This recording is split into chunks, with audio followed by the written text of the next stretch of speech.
జై తెలంగాణ, జై తెలంగాణ. కేసీఆర్ గారి నాయకత్వం, కేసీఆర్ గారి నాయకత్వం.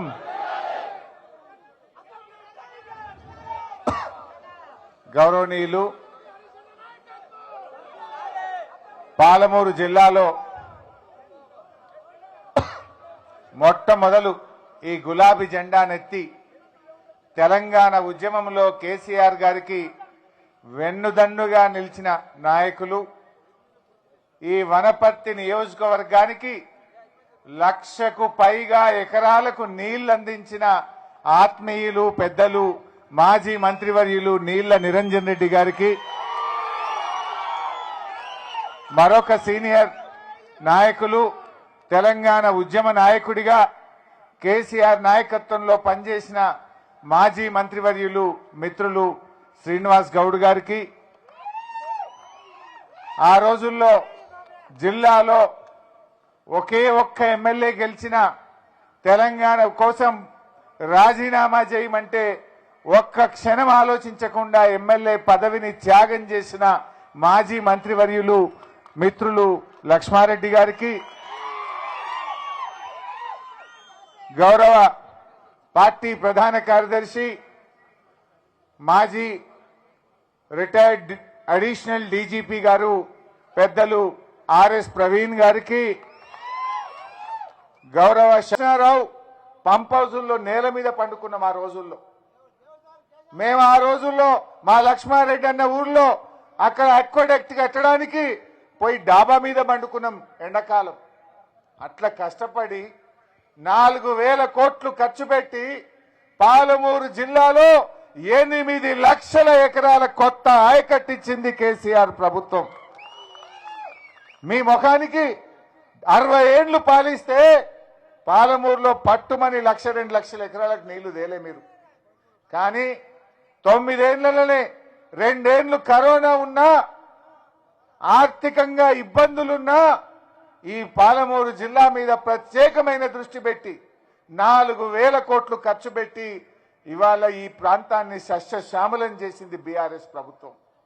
కల్వకుర్తి గాని, నెట్టంపాడు గాని, భీమా గాని, కోయిల్ సాగర్ గాని, మిషన్ కాకతీయ కింద చెరువులు గాని, చెక్ డ్యాములు గాని, ఎన్ని ప్రాజెక్టులు పూర్తి చేసినాం. మా విజయుడు నియోజకవర్గంలో తుమ్మిళ్ల లిఫ్ట్ ఇరిగేషన్ ప్రాజెక్టును 9 నెలల్లో పూర్తి చేసి ఆర్డీఎస్ ఆయకట్టుకు నీళ్లు ఇచ్చింది కేసీఆర్ ప్రభుత్వం. ఇట్లా ఎన్నో కార్యక్రమాలు చేశాం. అది కేసీఆర్ గారు బీఆర్ఎస్ కు పాలమూరు మీద ఉన్న ప్రేమ. మీరేం చేసిండ్రు? 60 ఏళ్లలో మొత్తం పాలమూరు జిల్లాలో మీరు కట్టిన రిజర్వాయర్లు 25 టీఎంసీలు, కానీ 9 ఏళ్లలో 65 టీఎంసీల రిజర్వాయర్లు కట్టింది ఈ పాలమూరు జిల్లాలో బీఆర్ఎస్ ప్రభుత్వం. ఇలా పాలమూరు రంగారెడ్డి ప్రాజెక్ట్ కేసీఆర్ గారు ఎంతో కష్టపడి ఈ పాలమూరు రంగారెడ్డిని 30,000 కోట్లు ఖర్చు పెట్టి 80% పనులు పూర్తి చేసినారు. 80% పూర్తయింది. ట్విన్ టనళ్లు పూర్తయినాయి, పంప్ హౌజులు పూర్తయినాయి, సబ్ స్టేషన్లు పూర్తయినాయి, రిజర్వాయర్లు పూర్తయినాయి. ఏమున్నది? బుడ్డ కాల్వ. ప్యాకేజ్ 3లో 1,80,00,000 క్యూబిక్ మీటర్ల మట్టి తీయాలి. 1,50,00,000 క్యూబిక్ మీటర్లు బీఆర్ఎస్ గవర్నమెంటే చేసింది. మీరు తీయాల్సింది 30 లక్షల క్యూబిక్ మీటర్లు. 1,50,00,000 క్యూబిక్ మీటర్లు బీఆర్ఎస్ చేసింది. 30 లక్షల క్యూబిక్ మీటర్ల మట్టి తీయడానికి 3 ఏళ్లు పడుతుందా? దాంట్లో భూసేకరణ లేదు, ఏమున్నా ఇంత బ్లాస్టింగ్ చేయాలి, మట్టి తీయాలి. 3 సీజన్లు పోయినాయి. 2 ఎండాకాలాలు పూర్తిగా పోయింది, ఇది 3వ సీజన్. 30 లక్షల క్యూబిక్ మీటర్లు తీస్తే మన ఏదులలో ఇప్పటికే 6.5 టీఎంసీల నీళ్లు ఉండేది. మన వట్టెంలో, మన కరివెనలో 35 టీఎంసీల నీళ్లు నింపుకుంటే అసలు ఎట్లా మారిపోతుండే ఈ పాలమూరు. బీఆర్ఎస్ ఉండుంటే ఈ పాటికి ఏదులా కరివెన వట్టం కృష్ణా జలాలతో కలకలలాడిపోయి ఉండేది. ఆనాడే కేసీఆర్ గారు వచ్చి పాలమూరు మోటార్లు ఆన్ చేసి నార్లాపూర్ నింపలేదా? నార్లాపూర్లో నీళ్లు పోయించలేదా? ఇప్పుడు పోయి చూస్తే నార్లాపూర్లో నీళ్లు కనబడవా? మా అంటే గట్టిగా చేస్తే నెల రోజుల పని. ప్యాకేజ్ 3లో బుడ్డ కాలువ జీర్పారేస్తే ఏదులా వట్టెం కరువెన నిండ నింపుకుంటే నెత్తి మీద కుండోలే 2 పంటలు బంగారమోలే ఈ పాలమూరులో వండకపోవునా? అరే ఈ ప్రాజెక్టుకు కేసులేసిండ్రు, అడ్డం పడ్డారు, బ్యాంకుల నుంచి డబ్బులు రానియలే. ఆనాడు కేసీఆర్ గారికి పాలమూరు మీద ఉన్న ప్రేమతో కాళేశ్వరం ప్రాజెక్టు మీద తీసుకున్న 10,000 కోట్ల రూపాయల డబ్బును మళ్లించి పాలమూరు మీద ఖర్చు పెట్టి పనులు పరిగెత్తించిండు నాడు కేసీఆర్. 10,000 కోట్లు కాళేశ్వరంకి అనుమతులు వచ్చినాయి గనక అక్కడ బ్యాంకుల నుంచి డబ్బులు తెచ్చి దాన్ని పాలమూరుకు మళ్ళించి పనులు జరిపించి పాలమూరు మీద ప్రేమను జాటిండు మన కేసీఆర్. అరే మీరు 2.5 ఏళ్ళ ఏమంటే నల్లమల్ల బిడ్డ, నేను నల్లమల్ల పులి డైలాగులకే వస్తుంది. అది పులి కాదు, పిల్లి. నువ్వు గా బుడ్డ కాలువ చేయ చేతనైతలేదా? గా కాలువ చేయ చేత కాదు. మా నిరంజనన్న ఆనాడు అసలు వనపర్తికి 1 ఎకరా వారు నాకు కల్వకుర్తిలా, అసలు కల్వకుర్తి ప్రాజెక్టులో వనపర్తి నియోజకవర్గమే లేదు. వనపర్తిని మరిసైపోయింది ఆనాటి కాంగ్రెస్ పెద్దలు. కానీ నిరంజన్ రెడ్డి గారు కేసీఆర్ గారితో ఉండే ప్రేమ, కేసీఆర్ గారికి నిరంజన్ రెడ్డి గారి మీద ఉండే ప్రేమ, మొదటి దశలో ఉద్యమంలో నడిచినటువంటి చనువు, కేసీఆర్ గారి దగ్గర ఆయనకు ఉండే చనువును ఉపయోగించిండు. ఎమ్మెల్యేగా ఓడిపోయినా నా వనపర్తికి నీళ్లు కావాలని నేను ఆ రోజు నీళ్ల మంత్రిగా ఉంటే నా వెంటబడ్డాడు. ముఖ్యమంత్రి గారిని ఒప్పించి మెప్పించి కేసీఆర్ గారి ప్రేమతోని 1,00,000 ఎకరాలు ఈ వనపర్తికి కల్వకుర్తిలో పారిచ్చింది కేసీఆర్ ప్రభుత్వం, నిరంజన్ రెడ్డి గారు అని చెప్తా ఉన్నా. మీరు చేసిందేమన్నది? ఇవాళ గణపురం బ్రాంచ్ కెనాల్ గాని బుద్ధారం బ్రాంచ్ కెనాల్ గాని ఎవరు దవిచ్చింది? ఆ రోజు రాత్రింబవళ్ళు కదా పనిచేయించింది నిరంజన్ రెడ్డి గారు. ఇవాళ ఆ 2 కెనాల్స్ కూడా పూర్తి చేసి ఇవాళ 1,00,000 ఎకరాలు బారిస్తున్నాం. మరి అందుకే ఇవాళ ఏమంటున్నాం, ఆల్రెడీ మనం అన్ని తవ్వుకున్నాం. ఒక్కసారి నాది ఆల్రెడీ అన్ని తవ్వుకున్నాం. ఇవాళ అనవసరంగా ఈ గొల్లపల్లి రిజర్వాయర్ కట్టి ఈ రైతుల ఉసురు పోయిద్దు అని చెప్పి కోరుతా ఉన్నాం. ఆనాడు బీఆర్ఎస్ ప్రభుత్వమే గొల్లపల్లిని ప్రతిపాదించింది. కానీ ఎప్పుడైతే ఏదుల పూర్తయిందో, ఏదుల పూర్తయిన తర్వాత మెమో నంబర్ 7871 డేటెడ్ 29/2018 నాడే గొల్లపల్లి రిజర్వాయర్ అవసరం లేదు, ఏదుల నుంచే నీళ్లు బారుతాయని ఆనాటి ప్రభుత్వం నిర్ణయం తీసుకున్నది. బీఆర్ఎస్ ప్రభుత్వమే నిర్ణయం తీసుకున్నది. మేము రాంగ ఇప్పుడు ఏదుల కాడ ఓటీ చూసి వచ్చినాం, ఓటీ కూడా కట్టినాం. ఏం లేదు, అడింత స్టీరింగ్ తిప్పినట్టు గేట్ వాళ్ళు తిప్పితే నీళ్లు గలగల బయటకు వెళ్తాయి. జంగమాయిపల్లి కాడ పోయి బుద్ధారం కెనాల్లో కలుస్తాయి, ఉప్పరపల్లి కాడ పోయి గణపూర్ కెనాల్లో కలుస్తాయి. అందువల్ల ఓటీ కూడా రెడీగా ఉన్నది. అంతేకాదు ఇవాళ ఏదుల ఎత్తు 445 మీటర్లు, మన శంకర సముద్రం 400 మీటర్లు, మన కృష్ణ సముద్రం 358 మీటర్లు, మన రంగ సముద్రం 325 మీటర్లు. అంటే ఏదుల మీద ఉన్నది, మన వనపర్తి మొత్తం కిందికి ఉన్నది. మనం ఆల్రెడీ ఓటీ అంటే తూము పెట్టేమాడ, తూము ఇప్పంగానే కిందికి మంచిగా 1,00,000 ఎకరాలు బారుతాయి. ఇది మళ్ళా పాలమూరుకు నష్టం లేదు. పాలమూరు ఎత్తిపోతల పథకంలో 12 లక్షల ఎకరాలకు నీళ్లు ఇస్తూనే కల్వకుర్తి ప్రాజెక్టుకు 2 లక్షల ఎకరాలకు సప్లిమెంటేషన్ కింద ఆ రోజు కేసీఆర్ గారు రూపకల్పన చేసిండ్రు. కల్వకుర్తిలో మనకు రిజర్వాయర్లు లేవు. ఎప్పుడన్నా కరువు వచ్చినా నీళ్లు తక్కువ పడ్డా మనం పాలమూరులో 65 టీఎంసీల రిజర్వాయర్లు కట్టినాం. దీని నుంచి కల్వకుర్తికి ఇచ్చుకుందాం, కల్వకుర్తి రైతుల్ని కాపాడుకుందామని కేసీఆర్ గారు ఆలోచన చేసిండ్రు. ఇవాళ ఏదుల కింద 50,000 ఎకరాలు, వట్టెం కింద 1,50,000 ఎకరాలు, 2 లక్షల ఎకరాలు కల్వకుర్తికి ఇచ్చే విధంగా ఆ రోజు మన బీఆర్ఎస్ ప్రభుత్వం ఆలోచన చేసింది. ఇంత మంచిగా చేస్తే మీ కమిషన్ల కక్కుర్తి కోసం మా 2 గ్రామాల ప్రజల్ని ఆగం చెయ్యొద్దు, డబ్బులు వృధా చెయ్యొద్దని చెప్పడానికి ఇక్కడికి వచ్చినాం. చేయండి, దమ్ముంటే ఆ పాలమూరును తొందరగా చేయండి. ఎందుకు చేస్తలేరు పాలమూరును? ఇంకా బుద్ధి తక్కువై ఎవడు మెదడులో తలకాయలో మెదడున్నోడు మాట్లాడాడు. ఏమంటారు? జూరాల కడ కట్టేది ఉండేనట. పాలమూరు ఎత్తిపోతల పథకం జూరాల కడ కట్టేది ఉండి అని కొంతమంది మెడ మీద తలకాయలైన వాళ్ళు మాట్లాడుతున్నారు. అటు బుద్ధున్నోడు మాట్లాడే మాట నాది. సింపుల్ ముచ్చట. మీ వనపర్తి నియోజకవర్గంలోనే భీమా కింద కూడా 10,000 ఎకరాలు ఉంటుంది, 12,000 ఎకరాలు ఉంటుంది. పండుతుందా పంట? కల్వకిర్తు కిందనేమో యాసంగి పంట పండుతుంది. అదే జూరాల మీద ఉన్న భీమాలో క్రాప్ హాలిడే ప్రకటించింది కదా. భీమా గాని, నెట్టంపాడు గాని, జూరాల సొంత ఆయకట్టు గాని, కోయిల్ సాగర్ గాని, జూరాలలో నీళ్లు లేవు, క్రాప్ హాలిడే ప్రకటించింది. అదే శ్రీశైలంలో నీళ్లున్నాయి. బ్రహ్మాండంగా కల్వకుర్తి ప్రాజెక్టు కింద 3,50,000 ఎకరాలకు ఈ యాసంగిలో నీళ్లు బారుతున్నాయి కదా. మేము రాంగా చూసుకుంటూ వచ్చినాం, కాలువలలో నీళ్లు పోతున్నాయి కదా. మరి ఎవడన్నా బుద్ధున్నోడు జూరాలలో పెడతాడా పాలమూరు పాయింట్? శ్రీశైలంలో పెడతాడా? జూరాలలో పెడతాడు నెట్టంపాడు లెక్క, భీమా లెక్క. ఇది కూడా క్రాప్ హాలిడే, శుష్క మురవాలి, పంట పండది శుష్క మురవాలి. అంటే శ్రీశైలం ఆంధ్రోళ్ళకి అప్పచెప్పాలి, మనం జూరాలలో తన్నుక సావాలి. ఇది వీళ్ళ తెలివి. తుంగభద్ర మరి జూరాలకు ఉంటుందా? అంటే ఈ రకంగా వీళ్ళు ఇంకా అదే బానిస మనస్తత్వం, ఆంధ్రోల మోచేతి కింద బతికిన ఆ బానిస మనస్తత్వం నుంచి బయటకు రాని వాళ్ళు ఇంకా ఆ మాటలు మాట్లాడుతూ ఉన్నారు. ఇలా కేసీఆర్ గారు బాజాప్తా శ్రీశైలంలో మా వాటా ఉంది, శ్రీశైలంలో వరద ఉన్నప్పుడు రోజుకు 2 టీఎంసీలు గుంజుతాం, 65 టీఎంసీల రిజర్వాయర్లు నింపి పెట్టుకుంటాం. ఇది కదా కేసీఆర్ పాలమూరు మీద ప్రేమతో ఆలోచించింది. అసలు మీకు ఆనాటి సమైక్యవాదులు శ్రీశైలంలో ముట్టద్దని ఆనాటి ఉమ్మడి ఆంధ్రప్రదేశ్ ప్రభుత్వం జూరాల దగ్గర పెడితే మీరు తెలివి లేకుండా అవే మాటలు మాట్లాడుతున్నారు. ఇవాళ దయచేసి ఆలోచించండి.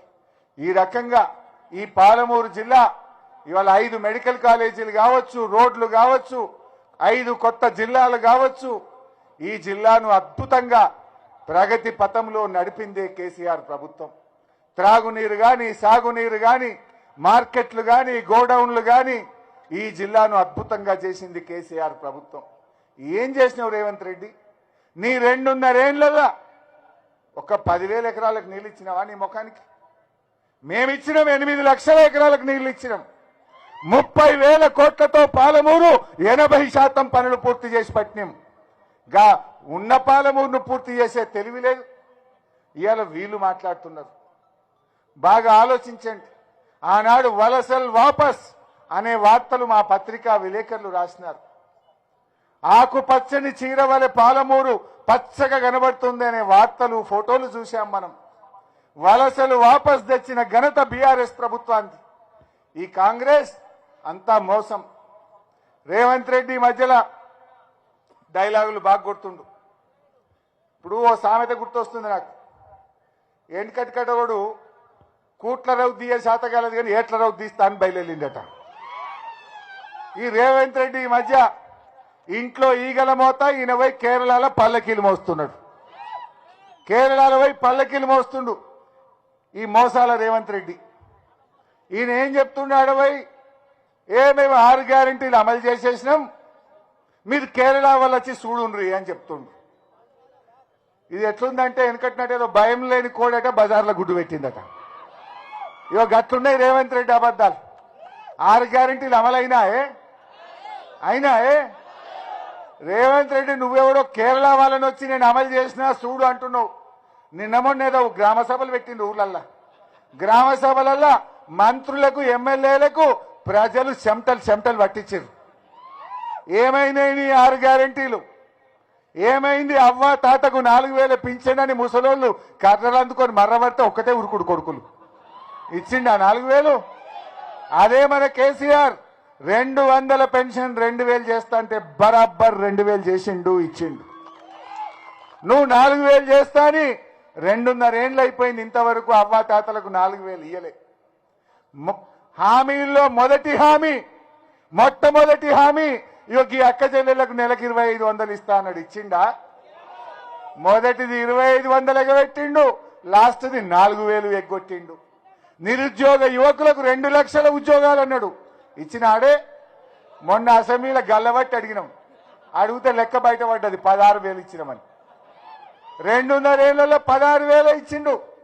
చెప్పుడేమో 67 ఇచ్చినా 67 ఇచ్చిన. మంది పిల్లని కూడా నా బిడ్డ నేను ముద్దు పెట్టుకుంటాడు. అరే కేసీఆర్ నోటిఫికేషన్ ఇచ్చి, కేసీఆర్ గారే పరీక్ష పెట్టి, కేసీఆర్ రిజల్ట్ ఇస్తే కాగితాలు వచ్చి నేను ఇచ్చిన అంటాడు. మొన్న అసెంబ్లీలో అడిగినాం, నీ కాంగ్రెస్ గవర్నమెంట్ వచ్చినాక నువ్వు నోటిఫికేషన్ ఇచ్చి నువ్వు పరీక్ష పెట్టి ఇచ్చిన ఉద్యోగాలు ఎన్ని అంటే 16,000 అని చెప్పిండు. సావు కబురు సల్లగా నల్లముఖమైంది. మొదటి ఏడాది 2 లక్షలను బిడ్డ ఏమైందిరా భయ్ అంటే ఇక సప్పులే. ఉద్యోగాల సంగతి చూస్తే గట్ల, 6 గ్యారెంటీలు చూస్తే గిట్ల. రైతు బంధు ఏమన్నాడు? రైతు బంధు అడిగితే 15,000 ఇస్తాం ఎకరాకన్నాడు. ఎన్నిసార్లు ఇచ్చిండే? వచ్చిందా? రేవంత్ రెడ్డి వచ్చినాక 4 రైతు బంధువులు రావాలి. 4 రైతు బంధువుల్లో ఒక్కటే బరాబర్ ఇచ్చిండు. 3 ఎగబెట్టిండు. ఓసారి 3 ఎకరాలకు ఇచ్చిండు, ఓసారి మొత్తానికే ఎగబెట్టిండు, మొన్న 1 ఎకరానికి వేసిండు. అంతేనా? అది కూడా చెప్పింది 15,000, వేసింది 6,000. అవునా కాదా? అంటే ఇంకా ఈయనట నేను 6 గ్యారెంటీలు అమలు చేసినా కేరళ వాళ్ళు వచ్చి చూడుర్రి అంటుండు. ఏం చూడమంటావు? నువ్వు ఇక్కడ వచ్చి రా, అడుగుదురా. ఏదన్నా ఒక ఊరికి పోయి, నేను మొన్న కొడంగల్ పోయినా, కొడంగల్ జాతర ఉంటే పోయింది. రేవంత్ రెడ్డి ఊరికే పోయినా. రావే రేవంత్ రెడ్డి, దా ఏ ఊర్లో పోదాం, నీ కొడంగల్ రుణమాఫీ పూర్తయిందేమో అడుగుదాం దా అన్న. వస్తాడా? రాను నల్లమల బిడ్డ, పులి బిడ్డ అని డైలాగ్ కొట్టుడు కాదు. రా, వనపర్తిలో ఏ ఊరికి వస్తావో రా చూద్దాం. రుణమాఫీ అయిందేమో, నువ్వు పోలీసు వాళ్ళు లేకుండా రా, నేను కూడా కార్యకర్తలు లేకుండా వస్తా. పోయి ఏ ఊర్లో కసిరి కాడ కూర్చుందాం. రుణమాఫీ అయింది 100% అంటే నేను రాజీనామా చేసిపోతా. నువ్వు పోతావా? మరి రైతు బంధు బరాబర్ 4 సార్లు వేసిండు మా రేవంత్ రెడ్డి అని ఏ ఊర్లో నన్ను రైతులు చెప్తే నేను రాజీనామా చేసిపోతా. నువ్వు పోతావా మిస్టర్ రేవంత్ రెడ్డి? ఈయన ఇంకా పెద్ద డైలాగులు కొడతాడు. మొన్న ఆదిలాబాద్ పోయింది. నేను గిట్లనే ఊకెంబడబట్టి ఏమంటాడు, అరే 3 నెలలకే పిల్లలు పుడతారే అంటుండు. పెళ్ళైనాక 3 నెలలకే పిల్లలు పుడతారా అంటుండు. నేనంటున్నా, నువ్వు చెప్పేది ఏందయ్యా? ఎవరిని అడిగినా 9 నెలలకు పిల్లలు పుడతారని చెప్తారు. ఎవరిని అడిగినా 9 నెలలకు పుడతారా అని అందరికీ తెలుసు. నువ్వు చెప్పేది ఏంది? కానీ నువ్వే చెప్పినావు కదా, 100 రోజుల్లో 6 గ్యారెంటీలు బయటకు వస్తాయని చెప్పింది నువ్వా కాదా? 100 రోజుల్లో 6 గ్యారెంటీలు బయటకు వస్తాయని సంతకం పెట్టి బాండ్ పేపర్ ఇంటింటికి వంచి కాళ్ళు ఏళ్లు పట్టుకొని ఓట్లు వేయించుకున్నది నువ్వా కాదా? 100 రోజుల్లో 6 గ్యారెంటీలు బయటకు వస్తాయన్నావు బిడ్డ. 900 రోజులైంది, ఎందుకు బయటకు వస్తలేవని ఇలా అడుగుతా ఉన్నాం నిన్ను. ఎందుకు బయటకు వస్తలేవు 6 గ్యారెంటీలు? అరే కొత్తవి వచ్చు లేదు కానీ ఉన్నాయి కూడా వీక్తున్నాడు. బతుకమ్మ చీరలు బంద్ అయిపోయాయి, దవాఖాన పోతే కేసీఆర్ కిట్టు బంద్ అయిపోయి, కరోనా ఉన్నా కేసీఆర్ రైతు బంద్ ఇచ్చిండు. అన్ని మంచిగా ఉన్నా రేవంత్ రెడ్డి ఉన్న రైతు బంద్ ఎగ్గొట్టిండు. అరే పిల్లల చదువులకు కరోనా ఉన్నా కేసీఆర్ ఫీజు రియంబర్స్మెంట్ ఇచ్చిండు. అన్ని మంచిగా ఉన్నా రేవంత్ రెడ్డి 2.5 ఏళ్లకెళ్ళి మా ఎస్సీ ఎస్టీ బీసీ పిల్లలకు ఫీజు రియంబర్స్మెంట్ ఎగ్గొట్టిండు. పిల్లల చదువులాగం చేస్తేవి, రైతుల బతుకులాగం చేస్తేవి, రైతన్నలకు యూరియా ఇచ్చే తెలివి కూడా లేకపోయా. అరే యూరియా ఇవ్వవే అంటే యాపులు అంటాడు. ఇప్పుడు దుకాణంలో యూరియా ఉంటే కదా యాపులకి వచ్చేది. యూరియా ఇచ్చే తెలివి లేక యాపులని కొత్త కథ పెట్టిండు. కేసీఆర్ ఉండగా మీరు అడుగుతున్నా మిమ్మల్ని, మా నిరంజన్ అన్న వ్యవసాయ మంత్రి ఉన్నప్పుడు మీ ఊళ్ళో ఆటో డ్రైవర్కి చెప్తే 4 సంచులు వేసుకురా అంటే వేసుకొచ్చి ఇంటికాడ వేసిందా లేదా? ఇప్పుడేంది భయ్, పొద్దుగాల పోయి లైన్లో ఉంటే పొద్దుకి ఒక్క సంచి దొరుకుతుంది. వాడు యాప్ అంటాడు, మ్యాప్ అంటాడు, ఏం తిప్పలు. ఈ ఓటీపీలు, పిన్నులు, తోకలు, ఈకలు,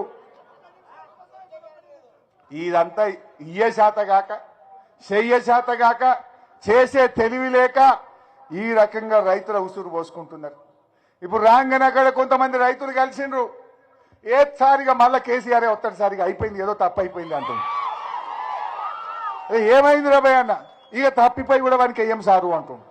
ఎందుకు అన్న యూరియా చూస్తే ఇట్లా పాడైంది, రైతు బంధు పడతలేదు, రుణమాఫీ కాలేదు, వాడు మక్కలు కొంటలేడు. మక్కలు కొంటలేరట కదా ఆయన చెప్తుండ్రు, రైతు మక్కలు కొంటలేరు సార్, 2400కు పోవాల్సింది 1600కు 1700కు అమ్ముకుంటున్నామని ఇందాక రైతులు కలిసి చెప్తా ఉండ్రి రోడ్డు మీద. మక్కలు కొనే తెలివి కూడా లేదు రేవంత్ రెడ్డికి. గా మక్కలు కొనే తెలివి లేదా నీకు?